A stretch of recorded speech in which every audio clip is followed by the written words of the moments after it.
మొన్న పాపం ఆ అమ్మాయి ఎంపీటీసీ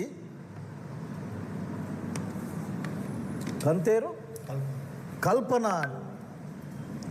ఎస్సీ అమ్మాయి.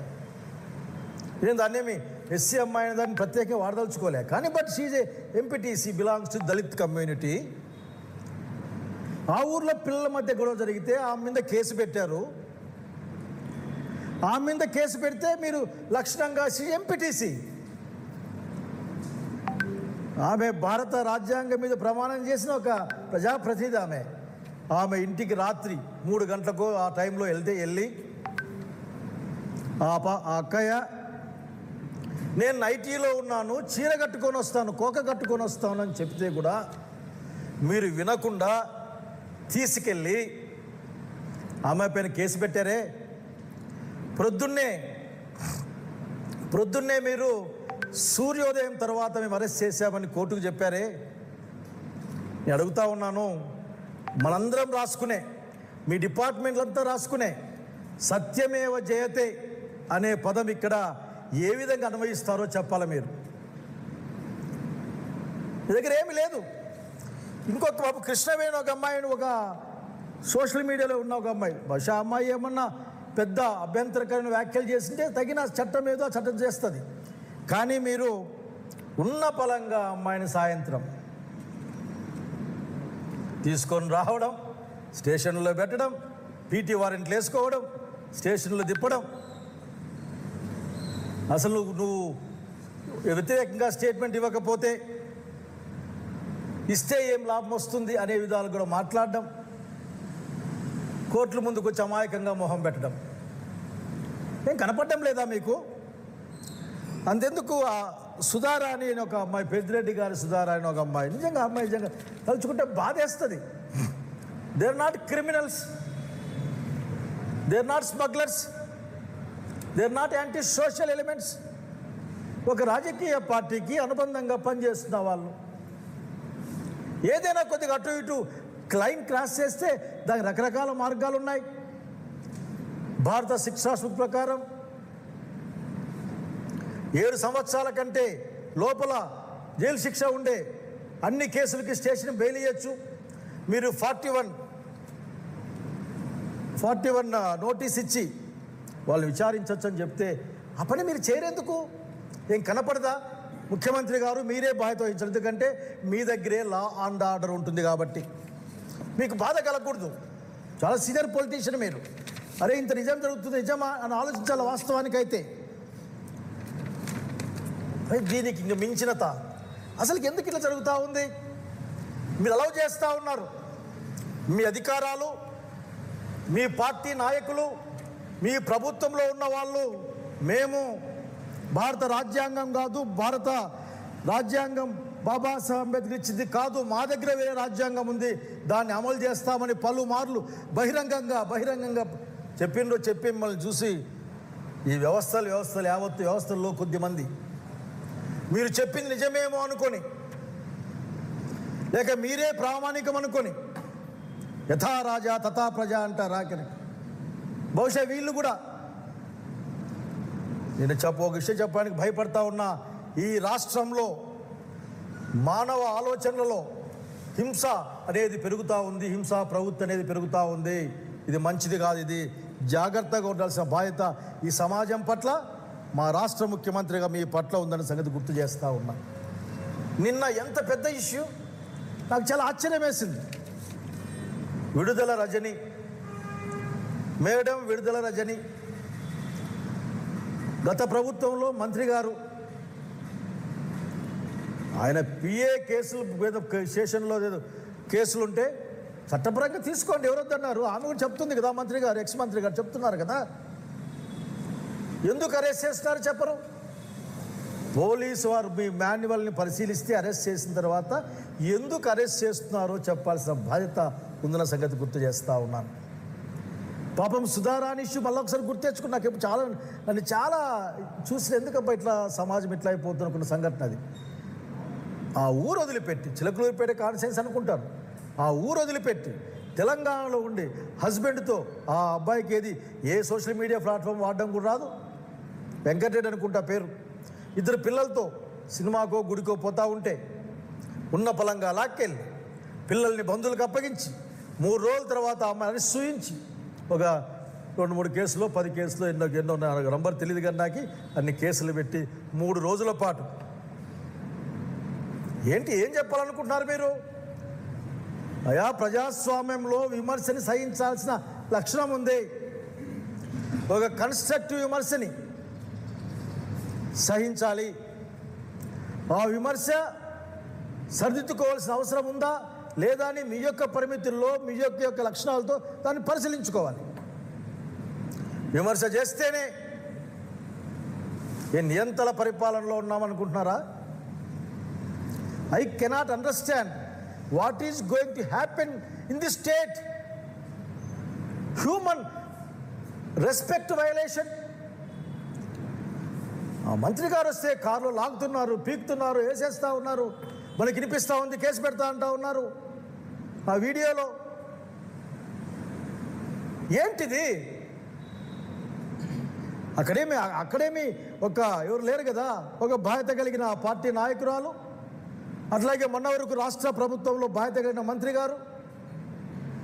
వాళ్ళు వస్తాం మేము స్టేషన్కి చెప్పండి అంటే మా విధులకు ఆటంకం కలిగిస్తానని చెప్పి మిమ్మల్ని మీద కేసు పెడతామంటారే? బాబు గారు, చాలా చెడ్డ పరిణామాలకి రాష్ట్రం చూడబోతా ఉంది. ఏదైనా మీకు వీలైతే మంచి విషయాలు నేర్పించండి, అంతేగాని ఒక చెడ్డ ప్రామాణికాలని మీరు ఏర్పరచద్దండి అని ఒక ఆంధ్రప్రదేశ్ పౌరుడిగా నా విన్నపం. పొలిటికల్ ఫీల్డ్లో ఉన్నవాడిగా విమర్శను సహించేంత లక్షణం లేకపోతే ఎట్లా?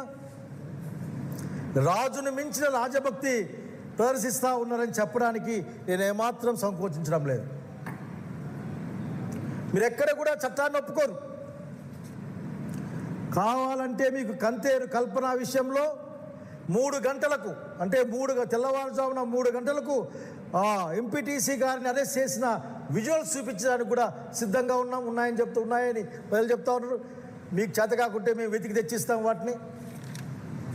అంటే న్యాయస్థానాలని కూడా మభ్యపుచ్చే కార్యక్రమమా? So what is this? ఈ సత్యమేవ జయతే. మీరు ధర్మాన్ని కాపాడండి, ధర్మం మిమ్మల్ని కాపాడుతుంది. బహుశా మీరు అనుకుంటూ ఉండుంటారు, అధర్మాన్ని మీరు కాపాడండి, అధర్మం మిమ్మల్ని కాపాడుతుందని మీరు అనుకుంటూ ఉండుంటారు. తప్పిది. చాలా సీనియర్లుగా ఉన్న వాళ్ళు మీరు. చాలామంది జూనియర్ పొలిటీషియన్లకి మీరు మంచి మాటలు చెప్పాలి. ఇట్లా సందర్భం వచ్చింది కాబట్టి నేను గుర్తు చేసుకుంటా ఉన్నాను. ఆనాటి వాజ్పేయి గారు, ఆనాటి శ్రీమతి ఇందిరాగాంధీ గారు ఏ విధంగా పరస్పరం గౌరవం ఇచ్చి పుచ్చుకునే వాళ్ళు, ఈ దేశం యొక్క సమస్య వచ్చినప్పుడు ఏ విధంగా సాల్వ్ చేసుకునే వాళ్ళు. ఒక యాడ్ 6 నెలకొల్పోయారు. మీ దగ్గర నుంచి మేమేం నేర్చుకోవాలి? రేపు పొద్దున అధికారులకు వచ్చే పిల్లలు ఏం నేర్చుకోవాలి మీ దగ్గర నుంచి? వాడండి, ఇష్టం వచ్చినట్లు వాడండి, అసలు నోరు లేకుండా చేయండి. ఇటువంటివి నేర్పిస్తే చాలా కష్టంగా ఉంటుంది.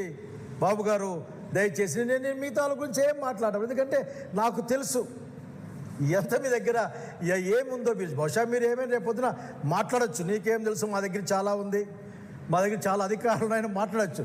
నాకు తెలుసు మీ దగ్గర ఏంది లేదని. బహుశా ఏంది లేదని ప్రశ్న వేస్తే చాలా విషయాలు మాట్లాడుకోవాలి. కనుక ముఖ్యమంత్రి గారు సమాధానం చెప్పాలి. నిజంగానే కరెక్ట్ చేయాలి సమాజం జరిగే అనేక అకృత్యాలని. నిజంగా పోలీస్ డిపార్ట్మెంట్లో ఉన్న కొద్దిమంది మీకు తెలియకుండా పోతే ఆ సంబంధిత శాఖ అధికారి డీజీపీ గారికి ఉత్తర్వులు ఇచ్చి ఈ విధంగా ప్రవర్తించే అందరిపైన చర్య తీసుకోండి అని ఇదే జిల్లాలో చూసాం. ఒక పోలీస్ అధికారి ఒక మాజీ ముఖ్యమంత్రిని, అశేషమైన ప్రజాదరణ కలిగిన నాయకుడిని పేరు పెట్టి వేలు పెట్టి మాట్లాడారు ముఖ్యమంత్రి గారు. పొలిటికల్గా మాట్లాడితేనే ఇబ్బందిగా ఉంటుంది. ఒక ప్రభుత్వ ఉద్యోగి అట్లా మాట్లాడితే సివిలియన్ పొలిటికల్ ఇష్యూస్లోకి ఇన్వాల్వ్ అయినందుకు చర్య తీసుకోవాలని మీకు అనిపించలేదా? కనుక మీరు రాజకీయ ప్రయోజనాల కోసం స్పష్టంగా చెప్పాలనుకుంటున్న మీ యొక్క రాజకీయ ఆధిపత్యం కోసం మిమ్మల్ని ఎవరు ప్రశ్నించకూడదని, ఈ దేశం మొత్తం ఇబ్బందుల్లో ఉంటే మిమ్మల్ని ఎవరు ప్రశ్నించకూడదని మీ ప్రభుత్వం పేరు మీద ఈ రోజున మానవ హక్కులు లేకుండా పోతున్నాయి. రాష్ట్రంలో చట్టబద్ధమైన హక్కులు లేకుండా పోతూ ఉన్నాయి. సుప్రీంకోర్టు మార్గదర్శకాలని అమలు చేసే వాళ్ళు లేరు. చాలా స్పష్టంగా చెప్పింది ఏ కేసుకి ఏ విధంగా పెట్టాలని. వ్యవస్థీకృత నేరం అంటే ఏంటో స్పష్టంగా చెప్పింది. కానీ మీకు ఎక్కదు. ఫిమేల్ వాళ్ళని అరెస్ట్ చేయాల్సి, మహిళలను అరెస్ట్ చేయాల్సి వస్తే ఏ టైంకి ఎట్లా అరెస్ట్ చేయాలి, మహిళా పోలీసులు ఉండాలి, రాత్రిపూట స్టేషన్లో పెట్టకూడదు, అనేక మార్గదర్శకాలు ఉన్నాయి. అసలు గయాన్ని ఒకసారి అడగాలనుకుంటా ఉన్నాను. భారత రాజ్యాంగం ఆర్టికల్ ప్రకారం, ఆర్టికల్ 14 ప్రకారం సమానమైన అవకాశాలని, అట్లాగే సమానమైన గౌరవాన్ని, సమానమైన న్యాయాన్ని పొందే హక్కు కలిగి ఉన్నాం. మీకు చెప్పాల్సిన అవసరం లేదు ఎందుకంటే చాలా పెద్దవాళ్ళు మీరు. ఎంత పెద్దవాళ్ళంటే మీరే చాలా చేశామని చెప్తూ ఉంటారు. ఇవన్నీ నేనే చేశాను చెప్పుకునే వాళ్ళు మీరు. కనుక మీకు చెప్పదలుచుకోలేదు, కానీ గుర్తు చేయదలుచుకున్నాను నేను. మీకు కోపం రాకూడదు. ఎందుకంటే ఈ రోజున రాష్ట్రం ఆ విధంగా, రాష్ట్రంలో ఉన్న మనుషుల మానసిక ప్రవృత్తి ఆ విధంగా మీరు మార్చే ప్రయత్నం చేస్తూ ఉన్నారు. ఊళ్ళల్లోకి వెళ్తే ఆఫీసర్ల దగ్గరికి పోతే వాళ్ళు ఏం మాట్లాడుతున్నారు? స్థానిక ప్రజాపతి చెప్పాలా, లేకుంటే మీరు సొంతంగా ఆఫీస్ పెట్టుకున్నారట విజయవాడలో. మీ ప్రభుత్వ ఆఫీసులు కాకుండా విజయవాడలో ఆఫీస్ పెట్టుకున్నారట. బస్సు తాడేపల్లిలో పెట్టుకున్నారట. అక్కడ అర్జీస్తే చాలు మీరు ప్రభుత్వ యంత్రాంగం మొత్తం కదిలిపోతున్నట్టు మాకు నేర్పిస్తూ ఉన్నారు మీరు. రేపు పొద్దున వస్తే ఎవరు వచ్చినా అసలుకి ప్రజల సమస్యలు కాదు, సమస్యలంతా పార్టీ ఆఫీసుల్లో తీర్చుకోవాల్సి ఉంటుందని నేర్పిస్తూ ఉన్నారు మీరు. ఏం నేర్పిస్తా అర్థం చేసుకోవాలా. విడుదల రజనీ గారి విషయంలో మీకేం బాధ అనిపించలేదా? కల్పన గారి విషయంలో మీకేమీ దుర్మార్గంగా వ్యవహరించాలనిపించలేదా? తల్లి పిల్లల్ని, హస్బెండ్ని విడదీసి పిల్లల్ని బంధువులకి, వీళ్ళని జైలుకి పంపించిన రోజున సుధారారు గనిపోయిన కనీసం మానవత్వ జాలి మీకు కనపడలేదా? కనుక ఈరోజు అడగాలనుకుంటా ఉన్నాం, ఈ దేశం అందరిది. ఈ దేశంలో వైఎస్ఆర్సీపీ తరఫున అత్యంత బాధ్యతాయుతమైన పౌరులుగా మేమున్నాం. భారత రాజ్యాంగాన్ని అపహాస్యం చేయొద్దండి. అనేక రాజ్యాంగాలు మా దగ్గర ఉన్నాయని చెప్పుకుంటూ, రాజ్యాంగం అంటే ఒకటే ఉంటుంది, రాజ్యాంగబద్ధంగా పరిపాలించమని కోరుతా ఉన్నాం. స్వేచ్ఛ, సమానత్వం, సౌభాతృత్వం, మనిషి అయినందుకే వారికి ఇచ్చే గౌరవం,